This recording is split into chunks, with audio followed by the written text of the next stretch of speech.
Wrestling with wrestling's past and present. How old were you? I was -3. JR is trying to contain Jim Ross. McFlurry, It's Mick Foley. Do you see any of the aggro crag? Was any of that left over? No, unfortunately not. No? I'm taking some of that home.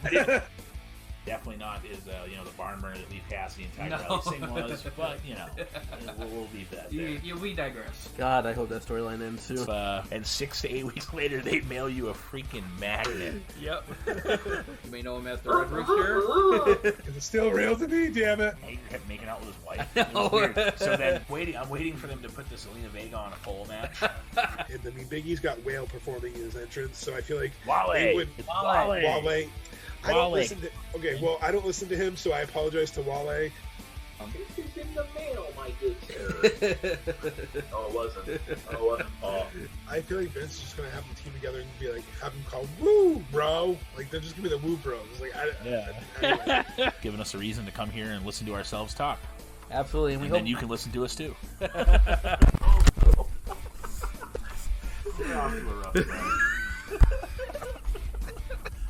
Strap on and balls only on wrestling past and present.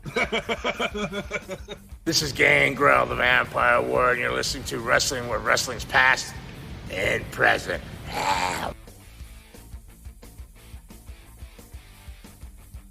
This is Wrestling with Wrestling's Past and Present. I'm Tim Kirk. I'm Roland Fulis. And I'm Mongo.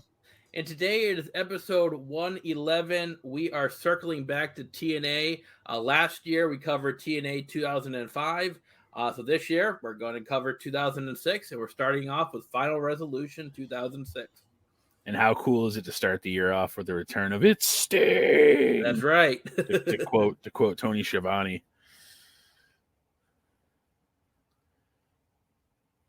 And that's our show. Yeah, thanks guys. I was waiting for Roland to say more. No, I was waiting for Roland to say more. No, so We haven't got into the show yet. well, you know what? I usually wait because I'm usually just patient and wait my turn like a good little Mongo. But I was just waiting, and then all of a sudden, I'm like, oh, great, awkward silence. So let me just go ahead and unmute. No, I agree. I'm excited for the year 2006 because, spoiler alert, we get Kurt Angle this year. So you're going to have Sting and Kurt Angle and Christian under the roof, which really helped elevate TNA. So I think this will be a fun year to cover. And not to mention Monty Brown's still there. Yeah. He is. Yeah. I'm trying to be good. No practice squad wanted him that year, so he stayed in wrestling. But he shared the field with Dan Marino. Did you hear that? Oh yeah, it's true. That's a good point. So I sat at Old Foxborough Stadium when the Dolphins came to play the Pats. And I was on the field pregame, like walking around back before it used to be a big thing. So technically, I also shared the field with Dan Marino. So that's not really that much of an accomplishment of Monty Brown. And sharing the field with Dan Marino is he walked across the practice field, probably. And Monty Brown's like, waving at him, friggin' like the Pennywise from friggin' It with the arm, just like that was Monty Brown. Hey, dude. Dan Marino's like, who is that guy? Who in the hell is and it? Roland, what's his finisher? The Fouts! It's a shoulder block. Anyways. Shoulder tackle. Gotta remember, he's a former football player. Well, it's a shoulder true. tackle. He, ironically enough, does it better than Mongo McMichael used to. No offense. Like his looked so awkward. Like he'd go down in the 3-point stance. He looked like he was going to fall over. And like, again, sorry, Mongo. We know you're struggling a bit, with ALS and stuff. But then again, sometimes it's like you have those people who want to be too safe, and that's what it was. I think he just knew that if he went full force, he was going to wreck them. So he would try to like ease up, and like you said, he would kind of like slow down at the last minute, and the guy would almost have to oversell it. It just looked awful. But I mean, you would have to sell it like The Rock sold the Stunner. Well. Which, fun fact, The Rock sold the Stunner that way as a bet to Stone Cold, right? Like he was trying to pop Stone Cold every time he did it. Yeah, I was reading a Stone Cold book that he's like Dwayne would just get more ridiculous every match to try to get me to laugh, and that some bitch always did. But I mean, people had to oversell for Monty Brown too, because like that was a benefit of him being in TNA. They were all very athletic, so like he hit AJ Styles, who would like do like a fucking 450 backflip after he got hit. It's hard too. Like, I don't think, again, it's not a very athletic move, and I know we're going a little off topic, but like, it's hard if you fans don't understand how hard it is to change direction, like as you're running at someone, like to like bounce off them, like and make it look good. So like, there's also a bunch of like horrible looking like shoulder tackles that guys just they connect and they just go down because that's what happens. Mm-hmm. So anybody that could sell one of those really well was clearly a good athlete because, like I said, a lot of it is you're just bouncing off the guy, and it's one of those moves that like you can't really make look pretty a lot of times. So anybody that could, like, you see, have you guys noticed that ever since Bryan Danielson's gone to AEW, when he takes moves and stuff now, he does a lot more flippy shit. Like when he takes the buckshot, he ends up doing like a 360, and like it's like WWE probably wouldn't even let him do that. They were like, "Don't do that, you're gonna get hurt." Right. So well, they only let people like Shawn Michaels and Ziggler, like certain people, because they wanted that, and they kind of put an emphasis on, okay, Shawn Michaels was the guy to do that. You can't be. That's the Shawn Michaels thing, and kind of like the whole boo yeah thing. Like how like when CM Punk and John Cena would face, if CM Punk chopped Cena, the crowd would chant yeah, and then when Cena would hit back, boo, like, and they go back and forth. That became such a Cena shtick. That's really hard to say, by the way. That he was the only one allowed to do that spot. Where AEW, it's like, I think it's funny, like when MJF and Jericho got at it, and they were doing the spot almost like as a fuck you, like it's a fun spot, we can do it if we want to. So I think it's kind of the same along lines as, not to shit on WB because I know we get accused of that all the time, but essentially they kind of hold back because they want a certain style. So I think you're absolutely right. I think Bryan Danielson and more of the AEW style, and that's what TNA was. It was more the Ring of Honor style kind of morphed in. So I think that's that Ring of Honor, that independent style that WWE tries to get rid of, and that's why it's so prevalent on TNA, on AEW. But I agree with you. I love it. When he hits it with a buckshot, it looks like he goes ass over tea kettle backwards, but he does it safe too. He always makes sure he lands on his like hips, not his fucking face. And the only time in recent memory I can think of somebody getting hurt was when AJ flipped and like dislocated his shoulder. I can't remember what move he ended up doing, but he sold somebody's move and he ended up hurting himself. So yeah, I mean, Shawn Michaels like tore his labrum at one point when he did his little buckle spot that he's done how many times? Like when he gets thrown in the turnbuckle and goes backwards. He was talking about doing it. He's like, I just hit the turnbuckle the wrong way. He's like, I felt the pop. I'm like, I can't believe that's only the first time you got hurt on that spot. Yeah. Right. Think about how many times Ric Flair did it. Oh, right? Yeah. And Flair went all the way to the outside every time. Shawn didn't. Sometimes he would. Sometimes he wouldn't. Yeah, and it's not like they had a lot of padding back then, too. Imagine going all the way over the turnbuckle, then hitting the apron, like probably 5 feet to the ground from where you're standing, just face first. Falling on ankle iron. That was fun. It's like the awkward cartwheel. Yeah. But let's get into TNA Final Resolution 2006. A couple pre-matches we'll discuss pretty quickly. The first one I'm glad was on the pre-show is Team Canada. We all know my feelings about Team Canada. And A1 Steak Sauce. It's the A1 Steak Sauce, yep. And Eric Young and Petey Williams getting a win over Jay Lethal, Kenny King, and Lance Hoyt. Lance Archer, so another loss for Lance Hoyt here. Shocker. Yeah. Not Shocker, the wrestler. Not the Shocker, the wrestler, no. Yeah. Not to cut you off, but yeah, we've mentioned, even in AEW, it seems like all he does is lose. Yeah. He has that one big win over Moxley for the IWGP title. US title. Yep. Yeah, the US title. So, but yeah, I mean, I don't know. It would have been cool to see Lance Archer and Jay Lethal on the main card, see their match, but anytime Team Canada's on the pre-show, I'm all for it because the storyline is just so old and repetitive. You're like, I'm all for it because that means we didn't see them. We didn't see them, no. You'll be happy, Tim, because this is when Team Canada went from being like the obnoxious villains, and obnoxious not in a good way, to more of a comedy act, and they started slowly going their separate way, because I remember this. So you will feel better that this storyline is ending very quick, as you say in the intro or trailer. Yes, God, I hope that storyline, it will end soon. Fun fact, that's not even about the Team Canada storyline either. Nope. Next up, we have a tag team match. It's the LAX, Latin American Exchange Homicide, and Conan getting a win over the Naturals, Andy Douglas and Chase Stevens, in just under 4 minutes. This kind of didn't make sense to me because you have the whole storyline with the 4 Live, 3 Live, 2 Live, whatever they are, crew and the James Gang, whatever they're calling themselves now. And basically, LAX was beating up Scar Armstrong, Road Dogg's dad. And so that's the storyline. So why wouldn't LAX be on the main card fighting the James Gang? I don't know. I didn't quite understand that. Wait, you're asking for more of that? Well, it doesn't make any sense. It doesn't make it. Why is LAX when they have like a storyline with the James Gang? Why are they on the pre-show? But I don't know. Again, this match probably. I mean, they only had 4 minutes, so not much you can do in 4 minutes. But yeah, I just didn't understand the booking of this one. So, I mean, essentially what happened was LAX, when, they had just formed about a month prior, so there was a very new group, obviously, as you said, from the split off of 3 and 4 Live crew. And it was Conan, bringing in Homicide and then bringing in, believe it or not, Savio Vega was one of the original fucking members for like a month. Look it up. He was Apollo in TNA. And it was him kind of like goading James into a match and trying to goad him in, and him showing that he has this new powerful team. He doesn't need Brian James. He doesn't need him. He's got LAX. He's going back to his roots. And him still trying to recruit Ron Killing. So unfortunately, the storyline kind of bleeds into him, so you'll get your wish. But I think it was on the pre-show just a way to have a squash match to show how powerful Homicide and Conan is. But they wouldn't really become a thing until a few months later when Hernandez would show up.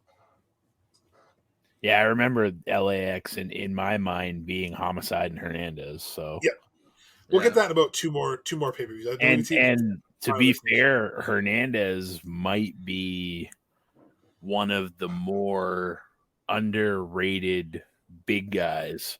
Absolutely. For some of the stuff he can do. If you haven't seen Sean Hernandez in any of his, I mean, obviously he's probably lost a little bit of a step now in 2022, but he's still out there doing certain things here and there. But man, in 06, 07, 08, 09, like that era of TNA, they had some banger matches, and he's like a Lance Hoyt type guy where he's a bigger dude and can do some really impressive stuff.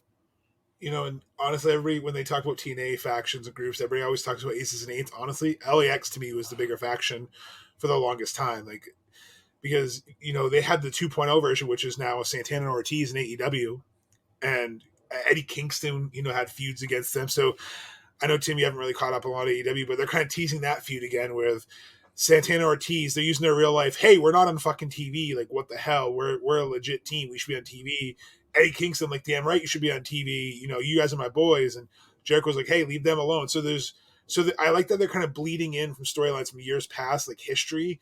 So that's why I think it's cool that we're covering those too, because we're going to be able to talk about the rise of LAX, and it's going to, I think, feature prominently in a future AEW storyline. So I think it's cool connection. So sorry to go off on a little tangent, but I thought it was cool that it kind of goes past and present, like our name.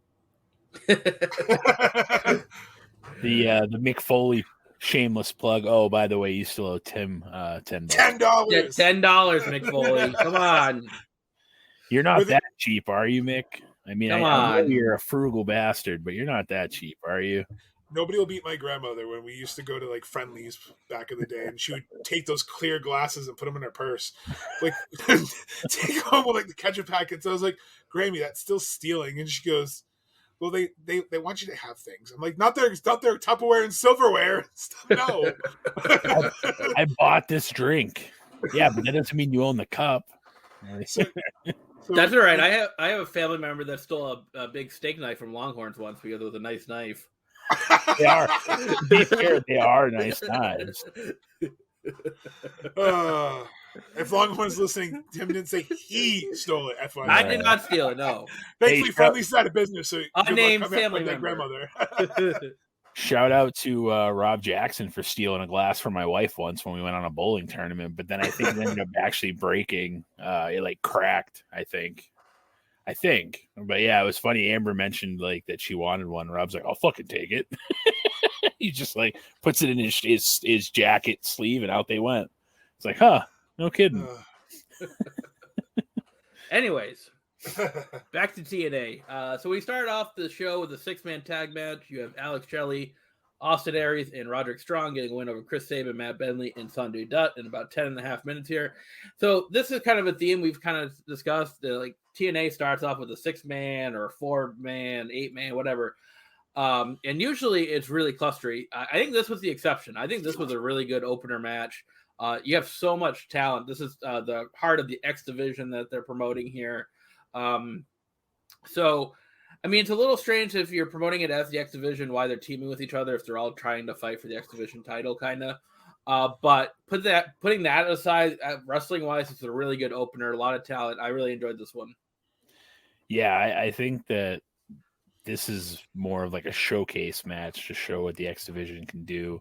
And they seem to have like one of these per show, which is a smart move because whenever you have that type of match on the card, the fans are always going to pop for it because you're not going to see these moves in other matches on the cards. And to be fair, literally everybody but Matt Bentley on this card is really good.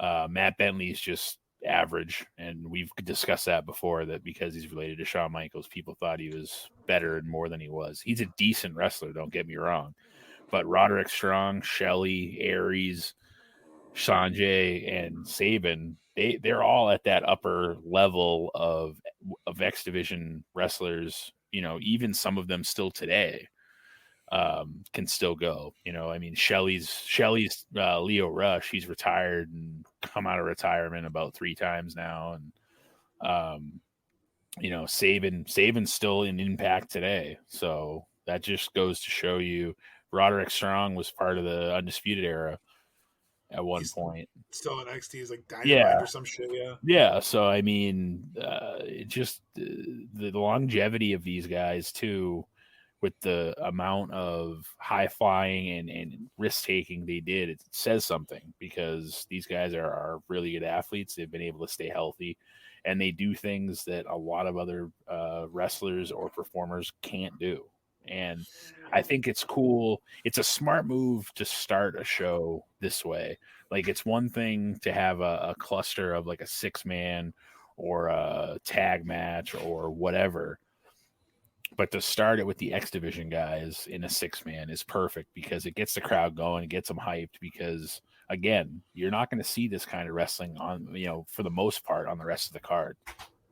No, and this is, like you both said, a perfect example of the X division. You know, in the beginning of the year, they really focused on the X division because, you know, they always led up to their Destination X pay-per-view, and, you know, Ultimate X matches. So, you know, like you said, Tim, them showcasing this kind of style and the way they did it, it wasn't clustery, thankfully, in the 6-man match like it usually is. I mean, maybe the cluster was the Team Canada 6-man match they opened up with. Maybe they spared us this time. But I thought it was a really good match. And like Roland said, a lot of them are still relevant today. You know, Sanjay Dutt, he's a producer, was producer WWE. Now I think he's producing in AEW. So there's a lot of talent, and to make Roland you feel better, Matt Bentley would be gone pretty soon, because I know he ends up jobbing out pretty much the rest of his career now at this point. And Miss Brooks goes with Bobby Roode, because I remember Miss Brooks and Tracy Brooks and Bobby Roode were a thing for a while. So if that makes you feel better, he loses his girl and a spot on the card in the next like few months. and for those of you who don't know, Kazarian and Tracy are married. Yes. In real life. They just celebrated an anniversary last week, I think I saw on Twitter. So again, breaking the fourth wall. For those of you who don't know, Tracy and Frankie are together. And we'll be seeing Kaz come up soon in the X division, which is nice, because, you know, vintage Frankie Kazarian is like nothing you've ever seen. He's a great worker now, but wait till you see 2006, 2007 Frankie Kazarian. It's a good run. Yeah. Well, and have you guys noticed with AEW that he's just like vanished again? Like they again, not to shit on AEW, they just have too many fucking people. They just it's hard to have all these, and they keep bringing people in because, you know, Ring of Honor let a lot of good people go because they stopped running shows, and Vince, we all know Vince, but like they had that storyline where he was supposedly going to take out every member of the Elite, and then they do it for like a month, and then he's just gone again.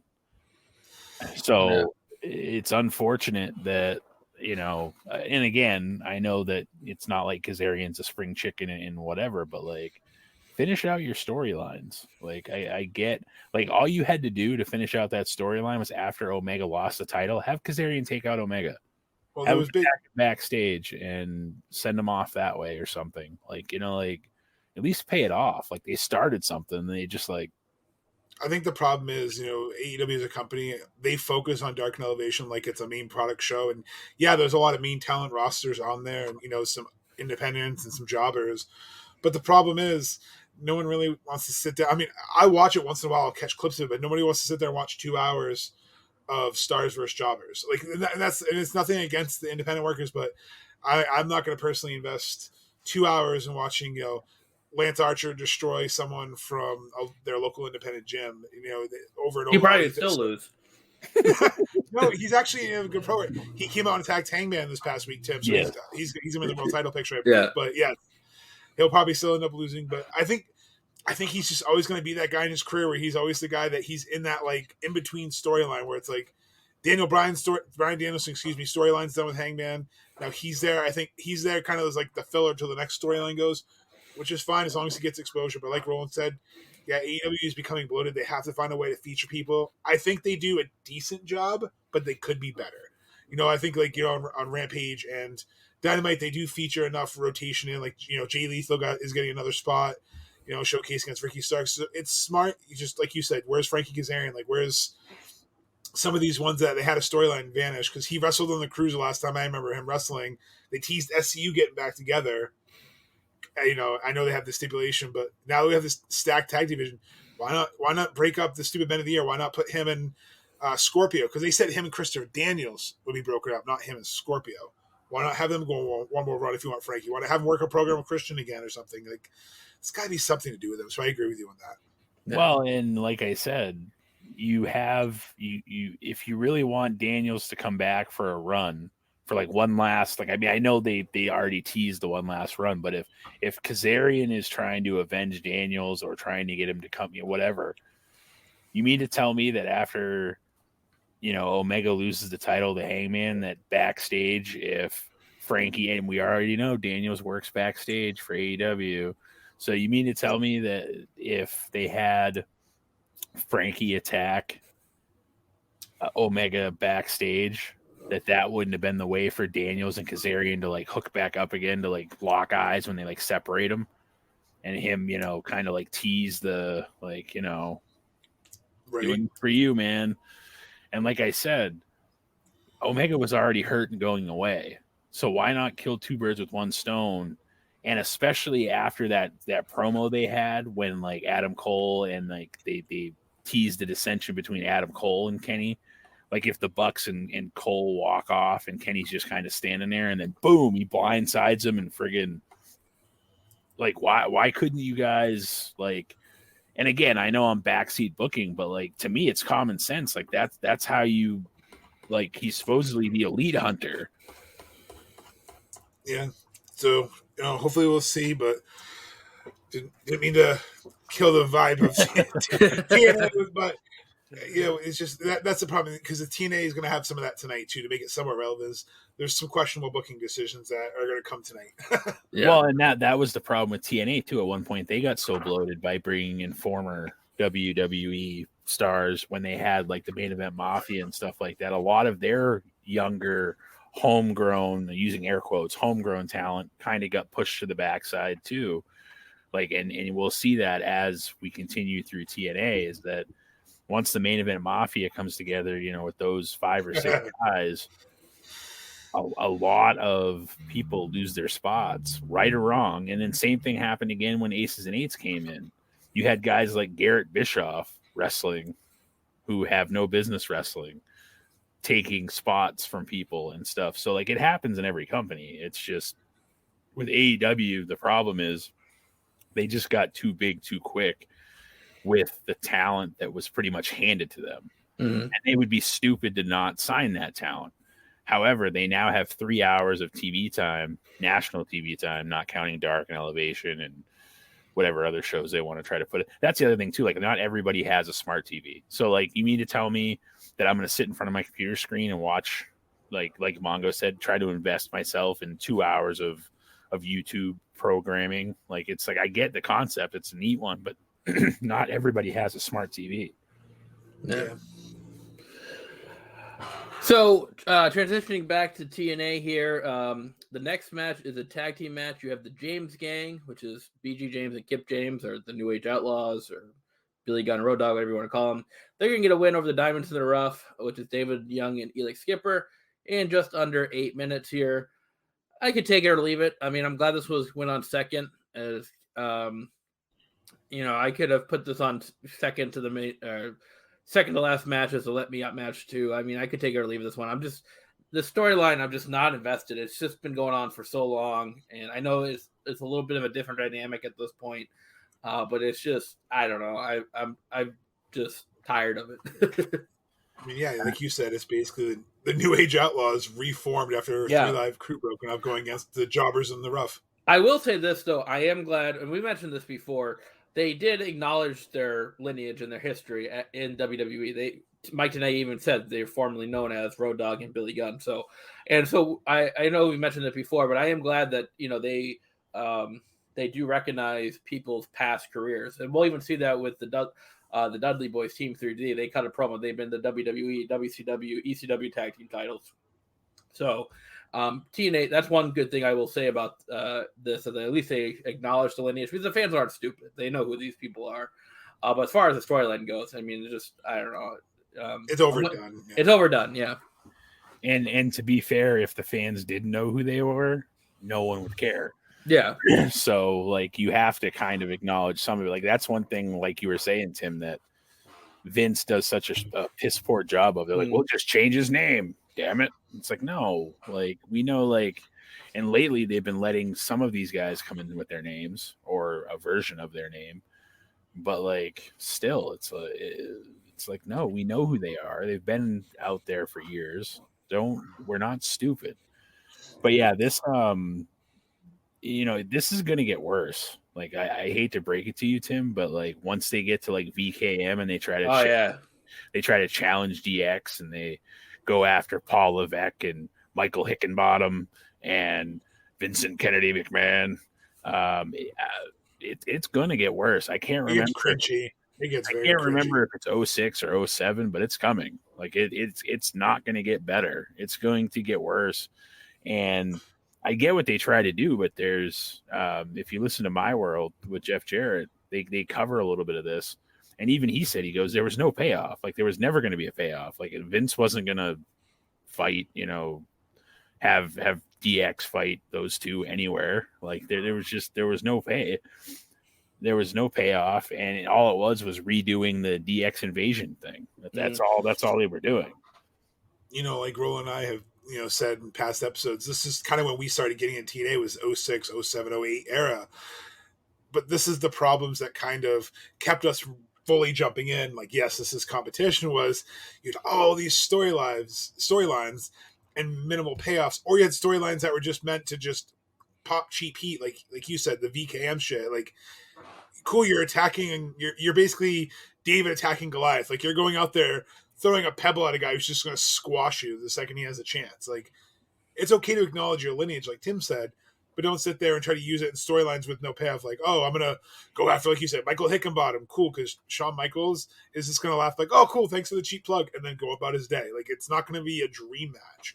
As much as we as fans would love to see the real Forbidden Door of WWE letting crossovers happen, as long as Vince is alive, this whole Forbidden Door concept, all that stuff, it's going to be still in his bubble, his control.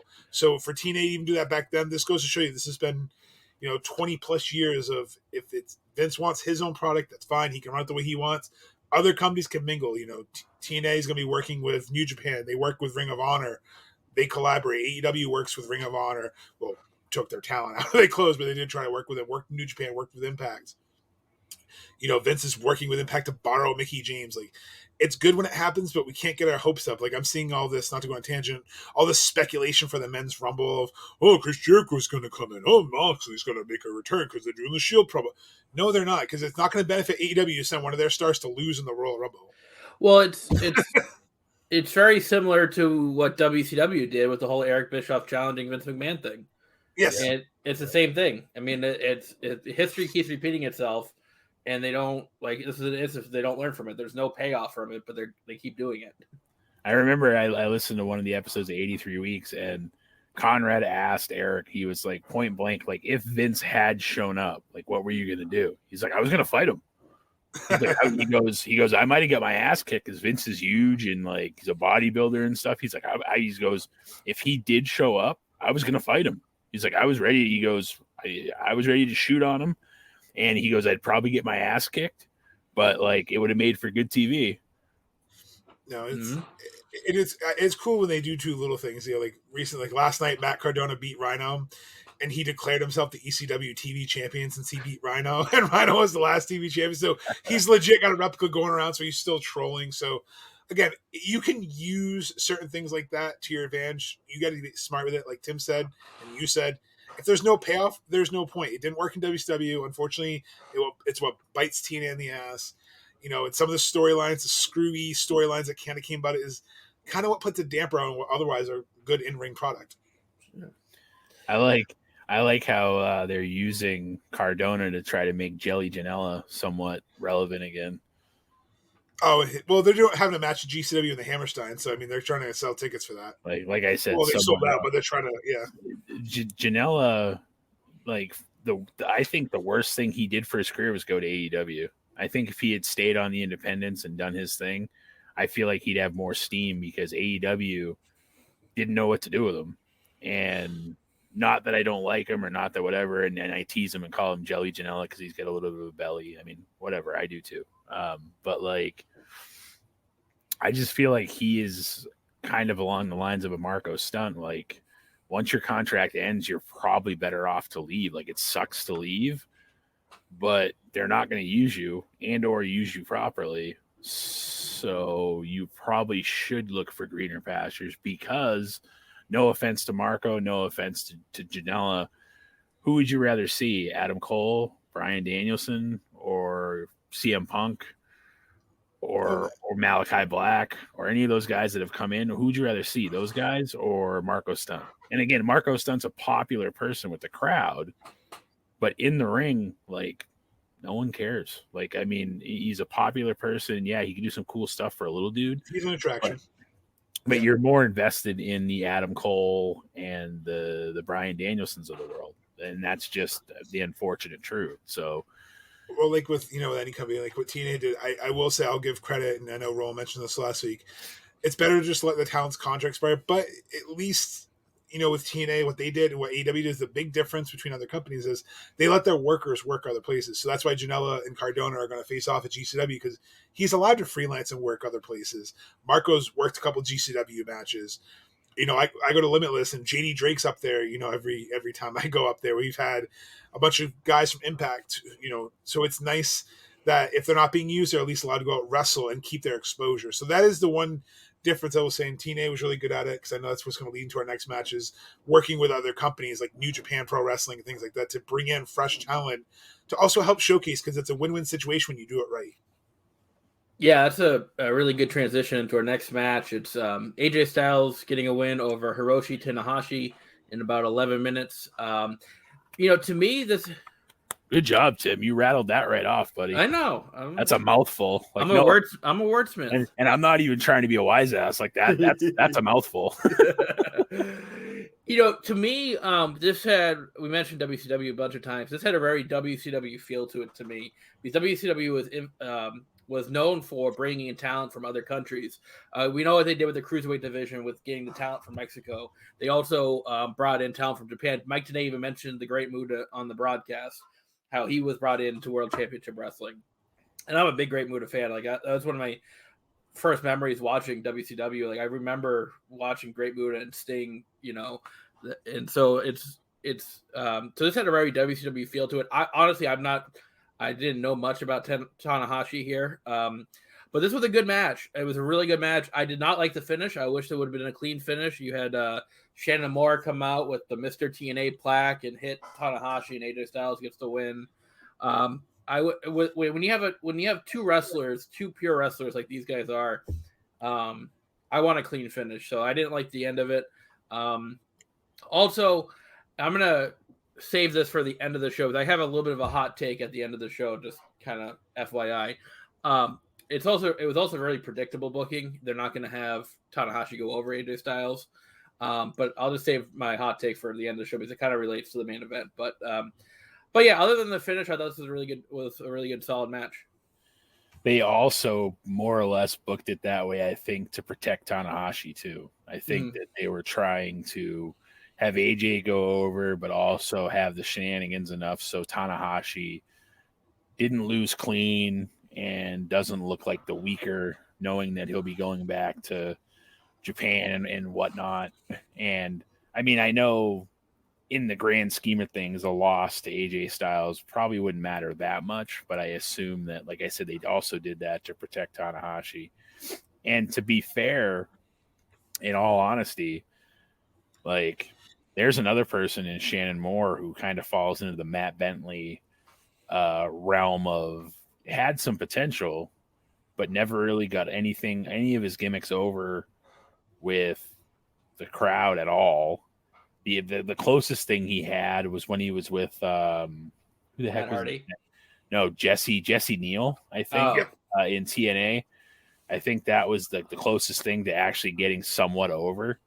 And yeah, when he was with Matt Hardy, clearly that was the most over, but that was over by association. That wasn't even over by himself. So it's pretty bad when the Hurricane can become a tool bag and using Gregory Helms to get more over than Shannon Moore did. But I agree. I'm going to agree with Tim. This was a solid match with a bullshit ending. And I understand protecting Tanahashi because he is the face of New Japan. Like he essentially put New Japan on his back and helped usher it into the new era, essentially. And him and Okada haven't had amazing feuds in New Japan.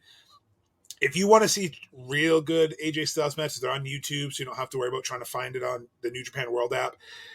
Just look up Tanahashi versus AJ Styles in 2014 in their title feud. Those are some of the great matches. Those are some of the feuds. I think those are the ones that have the clean finishes. They're very even against each other, which I think is smart booking.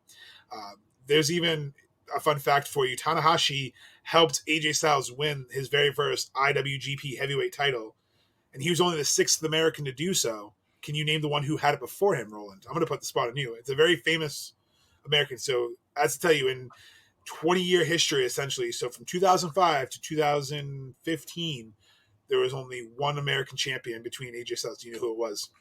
Brock Lesnar. Boom. From 2005 to 2015? Point for me. So Brock Lesnar had it for like what, a cup of coffee in New Japan. And then it was, Okada, it was other, people. And then AJ Styles finally got it after, their rivalry with Tanahashi. So I think it's kind of cool that this is how much their history goes back. So they do have a good history. I recommend, even if you watch highlights, watch when you'll get a better version. This is a great match, but the ending, all to get Shannon Moore's fucking stupid punk rock gimmick over that, I'm the Prince of Punk. I'm here to ruin the X Division. No, you're just here to ruin my fun. Like, you're not here to ruin anything but my fun. Like, your stupid mohawk, you hit AJ with hit Tanahashi with the plaque, and then you get hit with the Pele kick. All the setup of, a little feud with AJ that he didn't even care about. And you could tell in the body language, AJ was pissed at this ending. Because after he hits the Styles Clash, he just kind of like is in the ring and just like he just looks like, yep, I did what I had to do, but he does not look happy that was the finish. And I don't blame him because they just had a banger of a match with some incredible spots. Their chemistry is undeniable.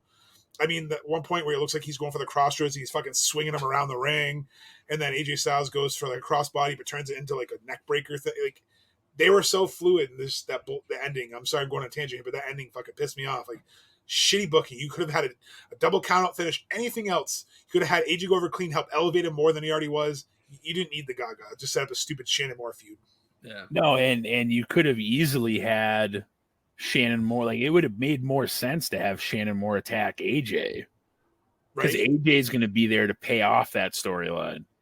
So, like, Tanahashi wins by disqualification, or AJ wins by disqualification because he gets attacked by Shannon Moore. Like, that at least makes sense because, again, AJ's there next week to then pay off this, like, I'm here to kill the X Division. I'm the NWO. Like, that at least makes sense. Still a shitty ending, but at least it would make sense. Yeah. Moving along here. Speaking of doesn't make sense, this next match, you have Sean Waltman getting a win over Raven with his grocery cart of fun. Yes, his grocery cart of fun in a no DQ match in 10 minutes. So this is continuing the storyline between Raven and Zbyszko. Raven's mad because Raven never got another title shot after he lost his world title. And Zbyszko says, well, I'm going to make your life a living hell until you quit. So he keeps bringing up people from Raven's past to wrestle him, and Raven's defeated them all up until this point. Here's my thing. Unless I'm missing something, does Sean Waltman and Raven have a past? Like, does that... I mean, they fought when Jeff Hardy no-showed last year. We covered that. Remember when Jeff Hardy no-showed? Yeah, true. Okay. I don't know. They were reaching there on this one. They were really reaching. Yeah, they were really reaching. Like, I just didn't get it. The ECW original Sean Waltman. Yeah. And, the referee gets knocked out, so Zbyszko gets in with the referee. So you know what's going to happen. Zbyszko is going to screw Waltman. Here's the other thing that I didn't get. So Raven got pinned, but the foot on the ropes, and they're making a big deal of how Raven got robbed because Zbyszko didn't see the foot on the ropes, supposedly.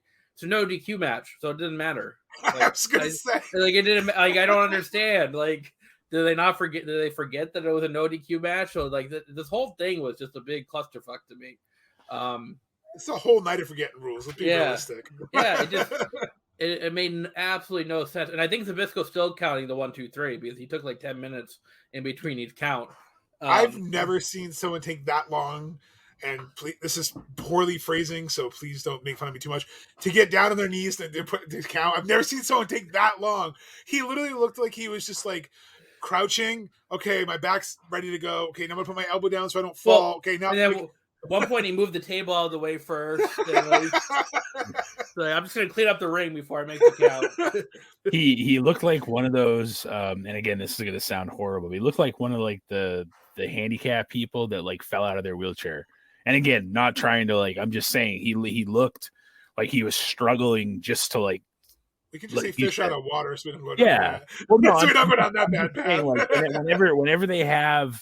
whenever they have like in wrestling, when they have someone that's hurt in a wheelchair and they fake it, that's what he looked like. He looked like he was like, oh God, I'm hurt. And like, I need to get down here, but I can't. And just, and like you said, it was so fake that like, it was like cringy. Like it's almost as cringy as the James Gang stuff's going to get. Like it was that bad. Like it was, Zbyszko is just not he's not really a believable authority figure because he can barely speak. Like when he talks, he mumbles and like says his words and he tries to be loud and like he's hard to understand. Like I could understand his Hall of Fame speech. I can understand Dusty Rhodes's like when he was like an authority figure. I can understand what he said better than Zbyszko. And that's saying something. When they're holding back Zbyszko and Raven, and like they're barely holding on to Zbyszko, he's like, "Let me out!" I'm like when your friends are pretending to hold you back when you were getting a fight in school that they're not really holding you back. The security guard and everything, like they're barely having his hands. Zbyszko goes, "Let me out!" I'm like, really? You don't think Raven in real life in kayfabe would destroy this old man who can barely form coherent sentences, walk, or even count to 3? Like, no, that's not believable. And the storyline's been dead since we started covering it back last April. Like it's just Raven got screwed out of the title. This storyline was on the wrong person. This storyline could have been cool if it was someone else in TNA with a little bit more relevancy. Like, you screwed me out of the title, Jeff Jarrett. And then Jeff Jarrett's like, well, fine. Like what MJF does every year. Fine. You have to face some people in your past, like what you do with Jericho. Have them bring back like that gauntlet. That's fine. But X-Pac's not in Raven's past, like Roland said. We already saw them, in a cage match when Jeff Hardy no-showed. And it's the same shtick every time. Raven goes out with his Kmart fucking shopping cart with his bag of tricks, has a very garbage match with awful looking spots because unfortunately this is not prime Raven. This isn't Raven's Flock. This isn't even 2001 WWE. This is, I hate to say it, old and busted Raven who probably should have hung it up at this point in his career. And it's just a story. This took a spot from someone else in the pay-per-view. Like this could have been where they had the LAX squash match, in my opinion. Hey, maybe when Raven was in WWF as Johnny Polo, maybe the kid and Johnny Polo crossed paths at some point. I don't know. Yeah, I don't know. And I also agree with Tim. That pissed me off for the whole. My foot's on the ropes, but it's a no DQ. Doesn't matter.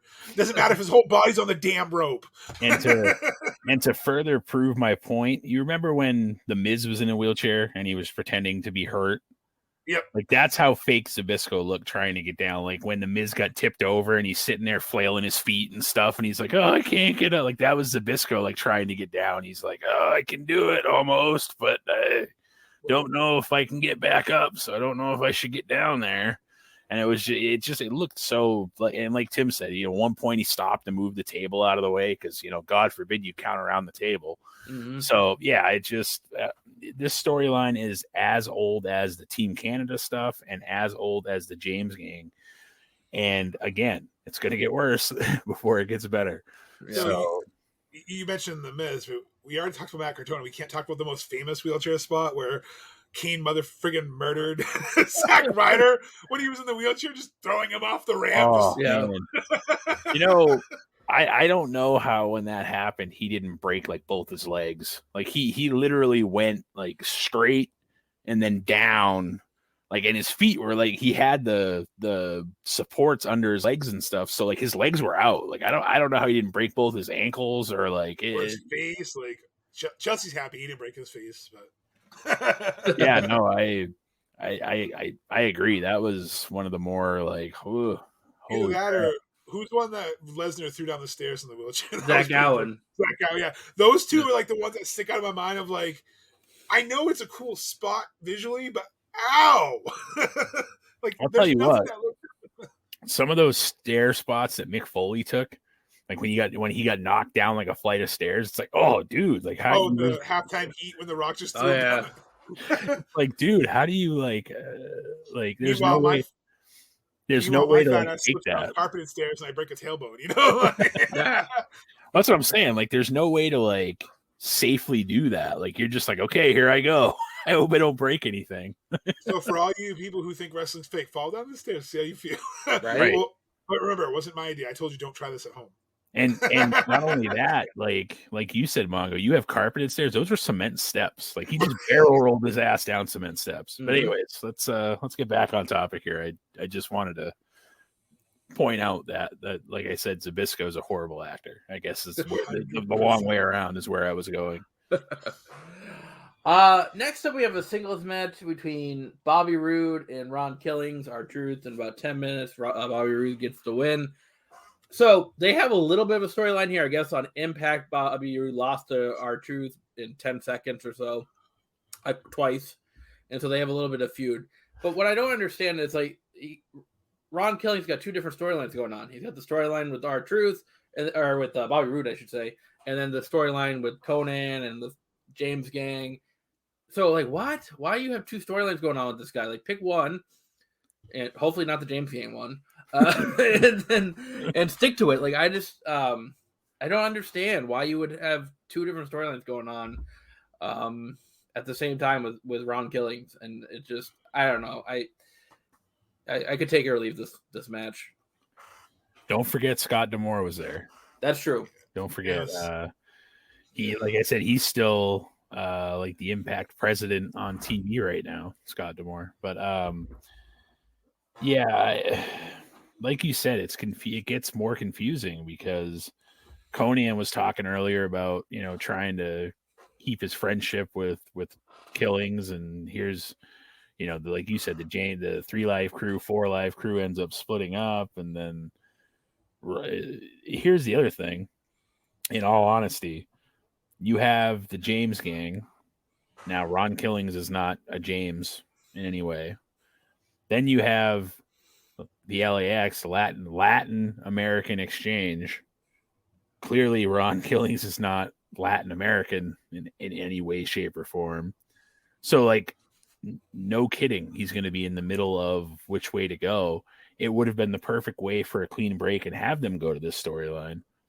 Instead, they're like, nah, let's just mix them together and see what happens. It's like when you get a Twist ice cream cone and like it melts and it just turns into this one blob of ice cream. Like that's how this was. It was just one blob of thrown together creative that like nobody knew quite what to do with. Yeah, it was just, I don't even know. Like it was just cluster. Like Tim said, you have the whole drama of Conan, like, please, you're my homie, come with me. And then you have the James King, like, no, you're our buddy. And he's just like, I like being on my own. Like, I don't want the drama, but you're in drama. Like, so it was just weird. I will say, though, I posted it on our social at WWPP Podcast and all of our socials. Hint. I love that Conan was rocking the number 4, Bobby Orr jersey. Like, that popped me hard. I was like, yeah, go Bruins. And I'm sorry if you're not a Boston Bruins fan, but we're from the area. So it was cool to see, they're in Florida and he's wearing a Hall of Famer's, hockey sweater from our hometown team. But I agree. It's just the match was so-so. I mean, Ron Killings looked really good. Bobby Roode, this is when he was kind of becoming still kind of green. So storyline wise, it was a no for me. Match wise, it was a halfway decent match. Yeah. Next up is another singles match. You have Abyss with my guy James Mitchell getting a win over Rhino, just over 9 minutes here. I mean, it was an okay match for what it was. I mean, this isn't going to be a technical barn burner by any means. I think, they're still trying to build up Abyss as the monster, per se. So I think, it was a needed win over a guy that was a former NWA champion. But it just seems like it's taking a while for Abyss to get to that main event top heel level. Like, he's not, it just all of 2005, he wasn't quite there. And starting off 2006, he's not quite there. So he's kind of like stuck in limbo in between like mid-card status and top in main event status to me. The match itself was okay. I mean, it wasn't one of my favorites. I probably, you could take it like I said before, take it or leave it match. But again, there just seemed like they're kind of struggling with how to elevate Abyss. Yeah, there were some brutal chair shots too in this match. One of which Rhino delivered to Abyss towards the end of the match. I will say that for whatever reason, Eric Bischoff will die on the hill that Abyss was a Mankind ripoff. Now, I don't know if Eric Bischoff is like just stupid. No, I don't think that it was so much that, but I mean, I think it was just the match itself too didn't help Abyss. Because I have a question for you, Tim. Why were they so secretive about wrapping the chain and punching him with the chain? They were trying to hide it from the ref after multiple chair shots, and he did a black hole like, I don't understand. So more this wonky ass, like, it's not a no DQ match, but they clearly did things get disqualified. But then they're going to hide the fact that they're using a chain. Like, I wanted to ask you that because you kind of reminded me of that earlier when you talked about that earlier with the rope and the DQ. I'm like, what pissed me off in the Abyss match too? Yeah, like what the hell's going on? Like, follow the rules. Thanks for covering for me there, guys. I don't know what that noise was. If it came across in the show itself, I don't know if one of my kids was making noise. So something was making some noise. But anyhow, to continue with the Bischoff thing, he says that Mankind. Abyss was a ripoff of Mankind. I mean, maybe mask-wise, similar, but that's about it. I mean, I know that they both kind of had that like hardcore style, but if anything, Abyss was like a combination of The Undertaker and Mankind, where he was kind of like this, like, he had like a pallbearer type manager.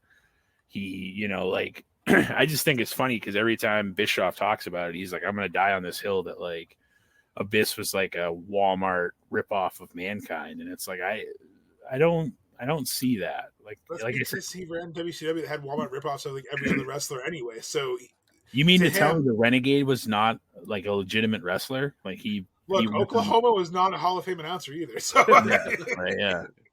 yeah. And to be fair, like, I get like maybe the masks are similar, like they're similar, but you mean to tell me that every luchador from Mexico doesn't have a similar mask to somebody? Like, you mean to tell me that all the masks are different? Like, come on, dude. Like, and that wasn't even Mankind's original idea for the mask. That was just kind of like thrown together. But I mean, even then, Vader kind of had that style before they both did. So there's always going to be homages and tributes or styles clash, to use your phrase and AJ Styles' phrase. I've never really cared for the comparison, just because I feel like anytime someone's a hardcore wrestler, it's they're a Mick Foley ripoff. No, it's just because Mick Foley's a hardcore legend, so that's why you're assuming that. Because when you think of hardcore matches, you think of Mick Foley, you think of ECW, but just because someone's a deathmatch wrestler or a hardcore wrestler doesn't mean they're a Mankind ripoff. And yeah, he had a mask, but there's so many wrestlers that Jonathan Gresham comes out one of the coolest octopus masks, but I guarantee someone out there somewhere is like, oh, he's ripping this person off. Like, there's so many different, genres. There's only so much you can do before eventually someone else is going to have similar or same style gear. He's ripping off Johnny the Octopus. Like, you know what I mean? Like, I'm honestly surprised, speaking of Johnny, throw another one, that Vince has never done a Johnny Bravo character of any type with how antiquated his humor and his thoughts on women. I'm surprised there hasn't been a, like, Miz is like Johnny Bravo, like, hoo, ha, come on, Maurice, let's go to the ring. Like, the sad thing is, though, is that, like, Vince doesn't know any of this shit. Like, he's so closeted that, like, when he gets a good idea, there's no one there to tell him it's a bad idea. Like, in his head, he's like, what if we did a Scarface character? Vince, it's 2022. We don't. Oh yeah, but that movie, it's like we tried that. We had Razor Ramon. Remember, like he was kind of sort of that kind of gimmick of a gangster type. No, he just likes to play off the stereotypes. Like even on NXT now, there's a guy, an Italian wrestler, and he's literally like a mafia character. I'm like, seriously, Vince, like we don't need every stereotype. Like, okay, so I'm a French guy. When I come in there, am I gonna have to go in there and be like, oui, je m'appelle, bonjour? Like, am I gonna have to go in there and speak with a French accent because my heritage is French? Like, no, you don't have to fit every stereotype, Vince. And I know we're going off track, but it was just more of sometimes with booking, like with Abyss and everything else. Just because he's a hardcore, he could wrestle. That Black Hole Slam is probably one of the coolest finishes that TNA had, besides the Canadian Destroyer back then. And besides the gaga of, oh, hey, you can hit him with a chair, that's not a disqualification, but hide that chain shot because I will disqualify you. Besides that bullshit logic, it was a halfway decent match, I guess. Yeah. Or like the match before with the foot on the rope. Like, like wait, what? And then James Mitchell's promo to Rhino about his ex-wife and kid, like that was savage. Yeah. Speaking of weird finishes, I think this next one probably takes the cake here. It's a tag team match for the NWA World Tag Team title. You have AMW, Chris Harris, James Storm retaining, I think, over Team 3D. So, first of all, before we get into that, cool promo that they showed. I think it was on an Impact show with Team 3D, saying how they would give up all of their 18 titles runs for one NWA title. So I thought it was a cool promo. But the finish of this match was not cool. So Team 3 originally gets the win. They hit the 3D. They get the win after a powder spot that went wrong by Gail Kim. But then Team Canada comes out, attacks Team 3D, puts Harris on the cover. Referee wakes up and awards the match to America's Most Wanted. What? Like, I don't understand. Like, they won the match, and then you counted the pin, and then you counted another pin. Like, I don't quite you counted a pin. Like, what? Like, that's the end. Mongo's on mute. Mongo's on mute. Hey, first time in 111 episodes for me. All right, but Roland's celebrating more than Team Canada did after that. But no, like their fucking music played. They got their music played. Like what the actual fuck? And first of all, does anyone else think of DDP wherever there's a powder spot now? Like you idiot, that stuff doesn't work from Ready to Rumble when fucking David Arquette throws the powder in his face. Like, and it was so cringy. The ref's watching Gail Kim open the powder. He's watching her open the powder. Doesn't try to stop it. Doesn't try to like stop. Hey, you can't do that. Just like staring awkwardly, watching them open the powder, like they've never seen it before. Watch the handoff go, and then Bubba comes up, stares at the powder too, and then just goes doink. Gail Kim doesn't get any of it, but she acts like she got her whole face covered, kind of like Julia Hart on Dynamite, but she got no miss. That was so bad. And so it was like the same thing. Like didn't get hit at all. So she rolls out of the ring to hide it. The ref looks like he got shot out of a fucking cannon. Like he just drops dead. Then, Bully Ray ends up like, getting the pin. Like Tim said, they count the 1, 2, 3. Team 3D's music plays. The announcers are saying, "Yeah, new champions first, blah blah blah, NWA champions." Bo Rash is the announcer's getting whatever his name is. Bo He's Rash. getting- I don't know what that. What's the ring announcer's name? Jeremy Borash. Borash. No. Bo Rash. Bo Rash. It's Very nice. What did I say? very nice. See, It's Borash. no, I know. I don't know how to say his name. Whatever. So Jeremy. All right, Mongo, real quick. Say it with me. Borash. Rash. Hey, we There got it. But what did I say now? See, now I'm super. You can just call him JB. JB's Okay, fine. we're gonna go with JB. So, did anyone see his face even when, he was even excited for it? And then I'm gonna put a picture up here. This was his face after the referee woke up and counts 1, 2, 3. So is he not in on the finish? Because this is literally a still. So what the actual hell? He looked like that angry Miz girl when he had to announce that they retained and American Most Wanted retained. I'm sorry.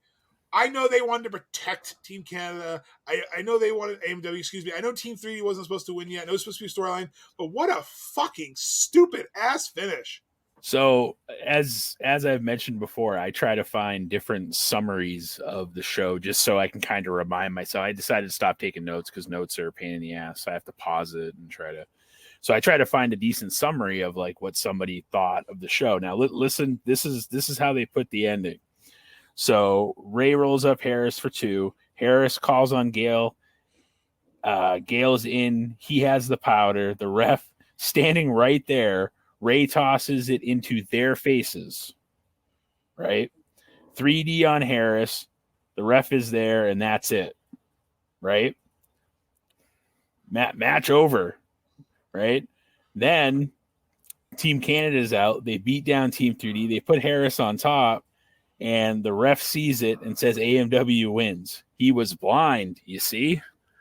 That's that's how they summed it up. So they're playing off on the fact that like you said, that horrible powder spot made it so bad that the referee had no idea which way it was up and apparently didn't notice or sense there was 27 guys in the ring at one point, and then And here's the better part too. They're helping AMW, who they were just feuding with. What? I don't know. I give it up. I don't know. Let's move on to something a little bit better, though. This is a singles match for the TNA X Division Championship. Samoa Joe is going to retain over Christopher Daniels after AJ Styles throws in the towel in about 15 and a half minutes. This is a brutal ending to this match. Joe just storyline here. Christopher Daniels coming over after recovering from a concussion, just got cleared, caused by Samoa Joe. We covered this in our TNA episodes last year. But Samoa Joe just had some brutal knee shots right to the head at the end of this match and caused AJ to throw in the towel. I really like what they're doing with Samoa Joe. They are really building him up to be this legit badass. I think they've booked him, I think, right so far. You could probably criticize, nitpick here and there, but overall, I think they've done a really good job with Samoa Joe so far, building him up to be this monster. But this is a good match. Anytime you get Samoa Joe and Christopher Daniels in a match, you're going to have a really good time. And the heart of the X Division, man, it's really good stuff. It's the best thing I think TNA's got going so far in 2005, 2006. Can we talk about the Death Valley Driver that Daniels gave to Joe? Good Lord. Or the muscle buster on the chairs. Yeah. Well, and here's the more ironic thing is that you have a guy in Tyson Kidd who takes a muscle buster and may never wrestle again because of it. And mind you, to be fair, the muscle buster is actually a relatively safe move. You're tucked in pretty good and you pretty much fall on your back. It's a pretty safe move. But yet you have here in 06, Daniels taking ones on chairs and he's still wrestling. So it just goes to show you how fluky wrestling can be when you take a move that is, like I said, you're tucked in. It's a relatively safe move. Your head's tucked in, and you pretty much just land flat on your back. Like it looks gross, but your head's tucked into the opponent, to Joe's, shoulder area, so your head's safe. It's landing on, him. So it's crazy to think that somebody like Daniels has taken ones on chairs, and we've seen AJ take some nasty ones too. And here's poor Tyson Kidd who just takes a regular one in a match, and he may never wrestle again. That's so the hard part with any movie. You can protect the wrestler the best you want, any move, and one fluky thing. I mean, look at the table bump with Luchasaurus and Ray Phoenix where he dislocated. We thought he broke his arm. Because, oh my God. Or even look at Sid Vicious jumping off for a standard axe handle, essentially. Like, the one wrong move, and that's why, like, it boils my blood when people will criticize, wrestling's fake. Oh, I don't like that flippy dippy stuff. Blah, blah. It's not real wrestling. It doesn't matter what your take on, if it's NWA 80s style, two monsters going at it, beating the living shit out of each other, or if it's new style wrestling where there's more flips and spots. They're still throwing themselves on fucking plywood, on steel, on all the aluminum, all these different things for entertainment. And like you said, people have taken countless muscle busters on brutal, like this match on the chair, like you said, or AJ's taken some crazy ones, or he's not on the entrance ramp, and then it takes that fluke one with Tyson Kidd. But to go to this match, I agree with you. Like this was a brutal match, but I think, and to quote Tim, this really was like their premier storyline. Like this was Samoa Joe, the monster, him being unstoppable. Essentially the three-way feud between AJ, Chris, and Daniels, and AJ, Chris, and Joe, same person, obviously. And they're going to obviously lead to another triple threat because they had a lot of great matches, great chemistry together. And I like that, like you said, AJ threw the towel. It was a great finish. It's probably the match of the night. Like it's probably one of the best matches we've seen in TNA in a while. And it's usually AJ Styles, Christopher Daniels, we say was one of the best matches. Yeah.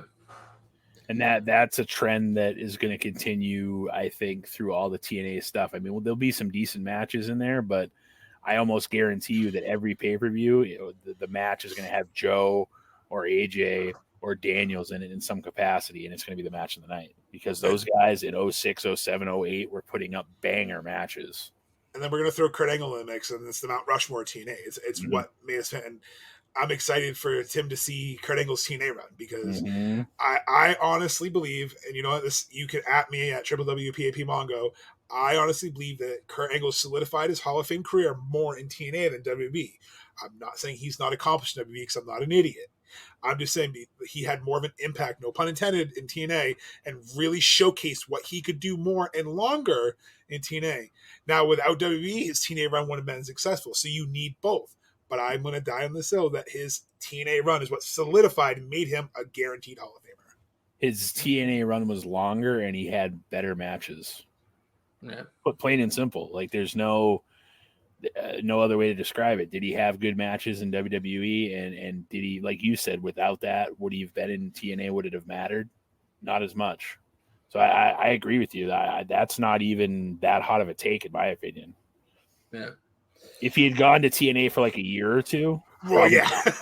No, Yeah. I'm just saying. I'm just so like, it was, and I think having that limited schedule helped because when he left WWE, he was doing 300 some odd dates a year.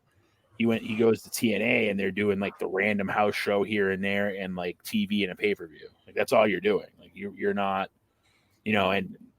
and honestly, how many house shows did Kurt Angle do at that point? Probably not that many. He might have showed up here and there if they were close to wherever they were going to go or whatever, but he was doing TV and pay-per-view, and the pay-per-view was once a month and the TV was, 4 times a month.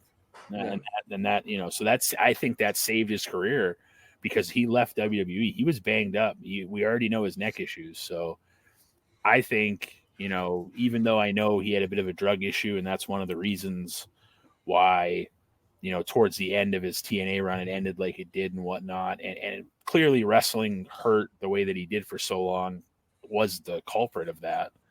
But without, like Mongo said, without the TNA run, is Kurt Angle a surefire first ballot Hall of Famer? Right. I mean, he'd probably get in. It's just, I don't think he would get in so quick, I guess would be the best way to put it. Yeah. And last point before I ask Tim my question is there's a reason why he's a Hall of Famer in both companies. Is what we're excited for. But Tim, my question to you is, why wasn't the Muscle Buster on the chairs a DQ? Like, this is how bad the refs were tonight. Yeah, I don't have an answer like that. So chairs and powder are okay. Chains are not okay. You can put your foot on a rope on a no DQ match. I don't know. It's like I remember one of the movies I have seen, The Big Lebowski. Like, there are rules. Like, whoa, Market zero. Markets are over the line. But yeah, no, like I totally agree. Like, and it's not like it was a title match either. Like, if it was a title match, they might be like, we let some of this stuff go. Okay, right. It was just a grudge match. That's all it was. And I know I'm being a nitpicky bitch here, but it's just to me it was compounding. Like, this was a great match. The finish was fine, but a lot of the matches on this card before had wonky finishes or bad reffing. It's like, this is why they had the label of WCW 2.0. That's why when people call AEW WCW 2.0, I'm like, no, that was TNA, because they would do the same kind of booking mistakes and the same kind of weird finishes. And the thing is, like you say all the time, Tim, you're not going to care about a match if the finish is shit. Mm-hmm.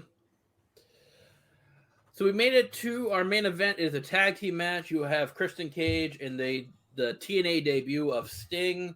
They're going to get a win over Jeff Jarrett and Monty Brown in about 15 and a half minutes as well.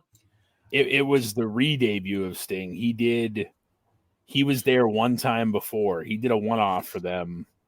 Because Borash at the beginning of the show, and I only know this because of the summary, was hyping the return of Sting to TNA. He did do a one-off like right after the company started. Did he wrestle or? I think he did. Yeah. Mong, are you looking that up?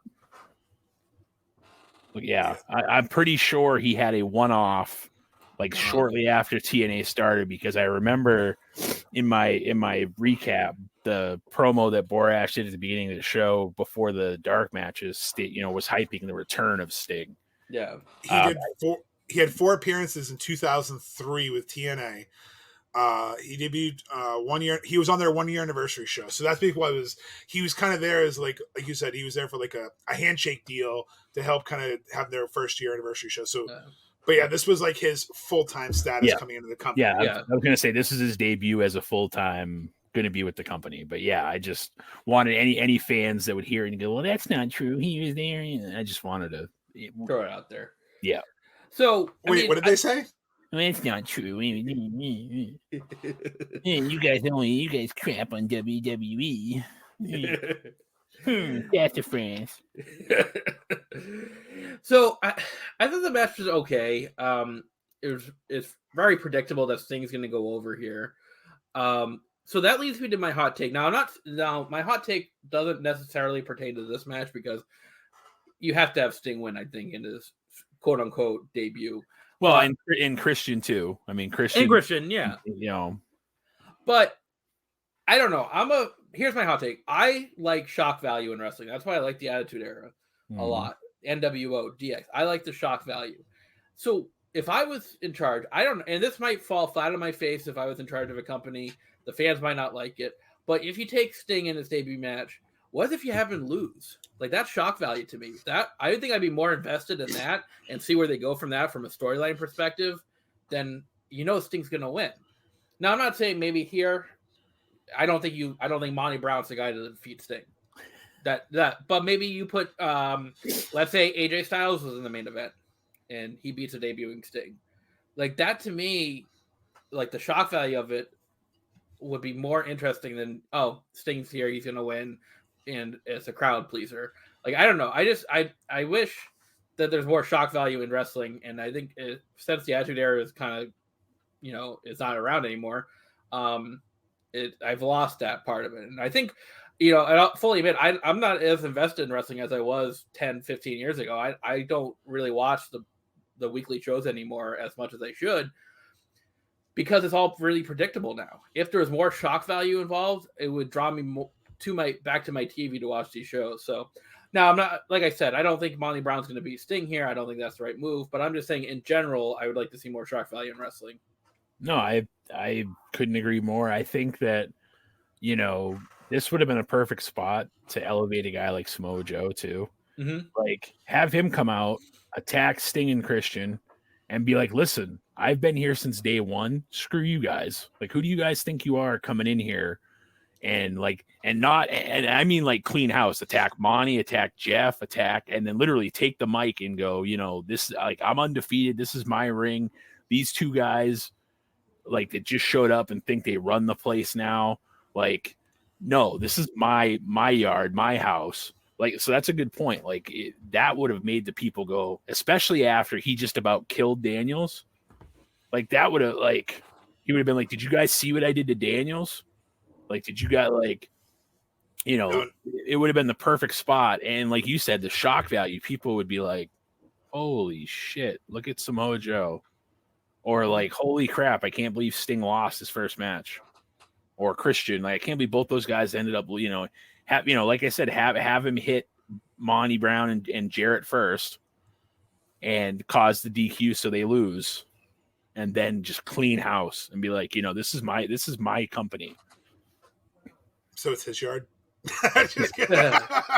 Sorry. Yes. So I'm gonna have, hopefully Tim doesn't fall over with this one, but I don't think Monty Brown had a bad match. Whoa! Wow. I think, but jeez. Almost killed Rowan there too. Yeah, almost. I think, first of all, what was missing from the entrance?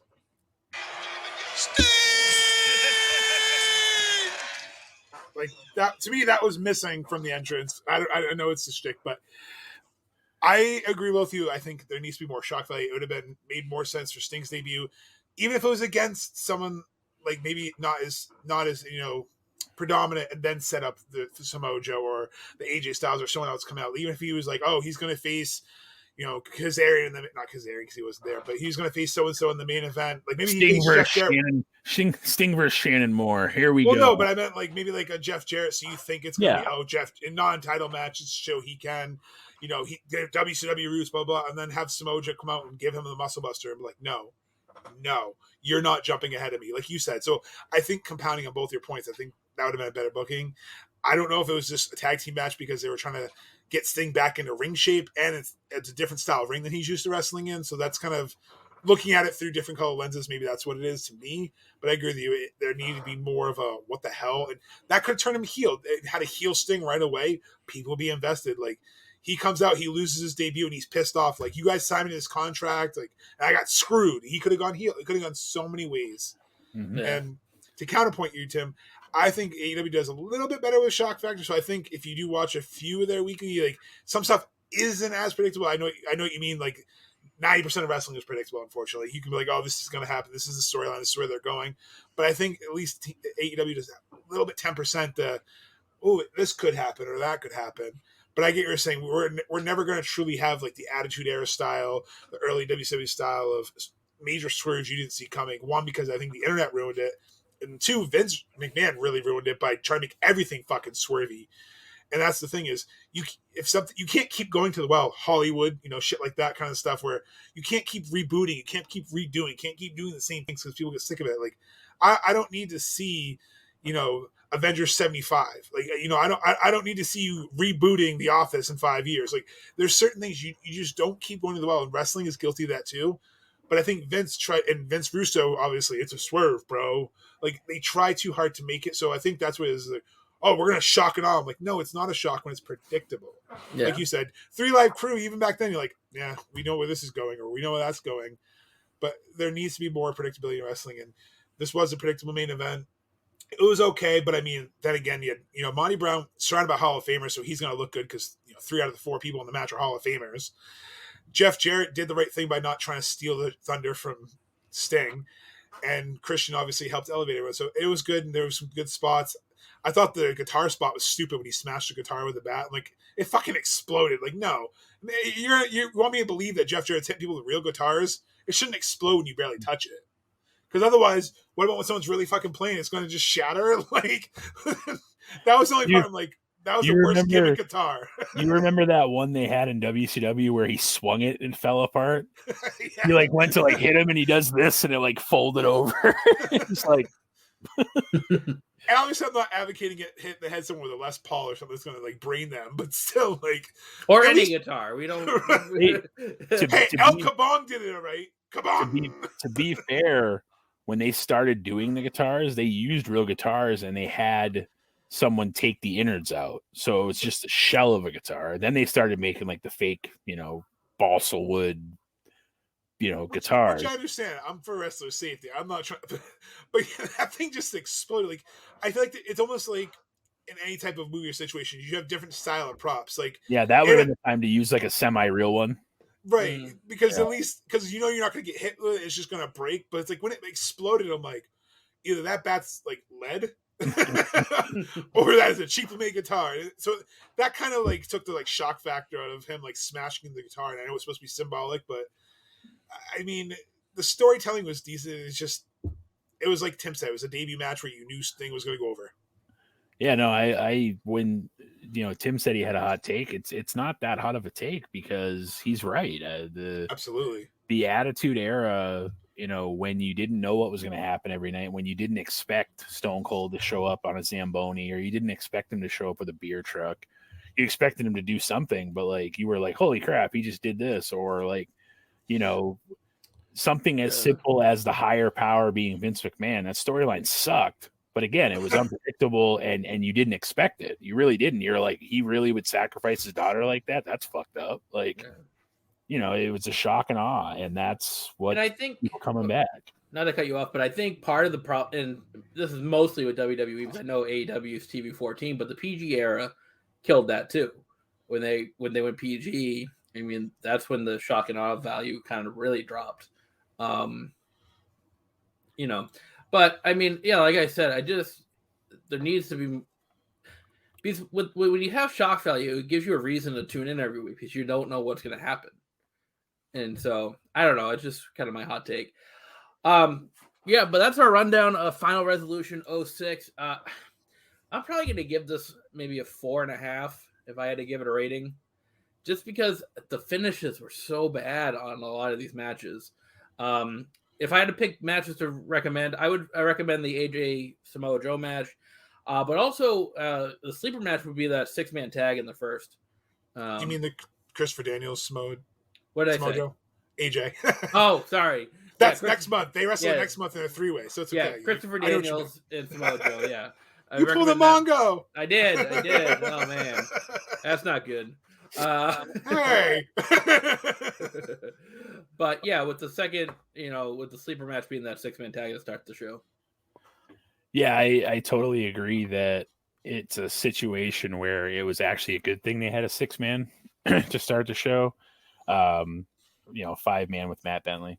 But I think that, yeah, had you not had Sting, as a name coming in, and if you didn't have the Daniels Joe match, you would have had like a 2.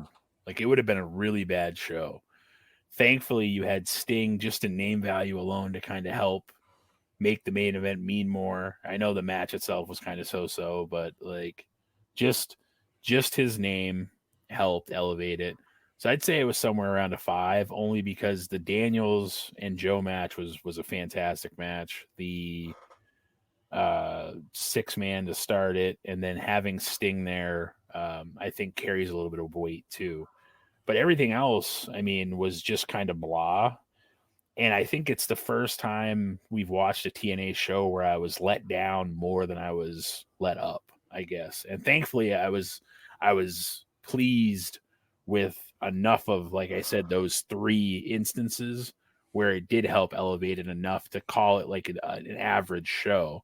But this definitely was the first time where I felt there was lulls in the middle where there were certain matches like right in a row where I was like, who really gives a shit like that? So unfortunately, it was not one of their better shows. I will say that. So I'm going to give this a Booker T as well. I give it a 5. Like you both have kind of said, to kind of surmise the same points, the clunkiness of the booking decisions took me out a lot of matches. Like, there was really great matches. To me, besides Christopher Daniels, I think my second match would be AJ Styles Tanahashi. I think that was my sleeper match because it's not their best match they've ever done, but it's a good introduction if you've never seen Tanahashi wrestle. The booking decisions just kind of killed the Team 3D match. wasn't a bad match, you know, with the heart attack spot and the doomsday device, but then the booking. So the problem is to me is you had really solid matches and some bad booking. So my match of the night, I agree with you both, is the Daniels Samoa Joe match, followed by the Tanahashi AJ, and then Sting's name power. So I give it a 5 as well. But like Roland said, not one of their better ones. Yeah. And the Tanahashi AJ was a good match with just a crappy ending. Like that. Yeah. That's another thing is that match was a solid match, just a bullshit ending. Mhm. Absolutely. So that wraps up TNA, our first pay-per-view of 2006. Coming at you guys next week, it is Royal Rumble season, so we're going to cover the 94 Rumble. So looking forward to that. That's coming up for you guys next week. Yeah, it should be interesting. Not to spoil anything, but there's a controversial ending to the end of the Rumble. We'll get into that next week. That actually has implications going forward to WrestleMania. So, and it was really the first time they did anything like this. I know, down the road you have a Batista John Cena thing where Vince tears both quads going to the ring. That was an accident. That was not supposed to happen. Rocket Big Show 2000. Yeah, this was the first time anything happened where, and I'm not going to tell anybody who it is, but if you're a fan, this is the first time you had essentially two people win the Rumble and they didn't know what to do. So definitely groundbreaking. Should be interesting to see. For me, I like watching some of these older Rumbles because you see people come out and you're like, oh, no shit. Like it makes you, kind of nostalgia for some of the people you forgot might have been in the Rumble or, might have been around in 94. So I'm looking forward to it. I think that some of these older Rumbles need to get a little more love just because, like I said, you see names that you may not have remembered were there. That could be a Steve Miller Band song, Rumble Love. Because I'm in the Rumble. I'm over the top. Yeah. I got thrown out now. I was playing on Jungle Love, but both feet didn't. Oh, see, I know. I'm gonna make bad. I'm probably don't know. I know about as much of music as you do of movies. Let's put it that way. Okay. So, wow. But you're a radio guy, so I would hope you know more. But True. Going back to the Rumble, so I don't put my foot back in my mouth. The '94 Rumble obviously is one of my favorite Rumbles too because the Yokozuna Undertaker casket match was always like, as a kid, it was always so spooky to me and like eerie and seeing the promos. I remember seeing the promos leading up to it of Yokozuna being petrified of the casket and how big the fucking casket was. So like, it's good to go back. And like you said, the Rumble itself, it's my favorite match. Usually we always talk about Battle Royal stuff. I always liked how Royal Rumble paced it. I haven't seen too many bad Rumble matches, so I'm excited to go back to 1994. And how old were you, Tim, in 1994? Now I'm curious. Well, Rumble 94, I would have been 3. Oh, so yeah, he wouldn't have remembered it. Yeah, no. I think it's also iconic for the Undertaker promos where he's actually like building the caskets and stuff too. Yes. Like he's like some of those promos were just like the coolest thing. Like Paul Bear's sitting there shrilling in the background talking. The Undertaker's just like planing the wood and like it's like, man, this is fucking cool. Oh yes. So Royal Rumble 1994 is coming up for you guys next week. Thanks for tuning us in today. Follow us on all of our social media platforms. Like, comment, do what you want to do. Let us know what you like, what you don't like. We try to listen to you guys. So thank you for joining us this week. We'll be back next week. Until then, I'm Tim Kurt. I'm Roland Fulis. And I'm Mongo. And this is Wrestling with Wrestling Past and Present. Sorry for the long episode, Mom. I hope you're all having a nice day.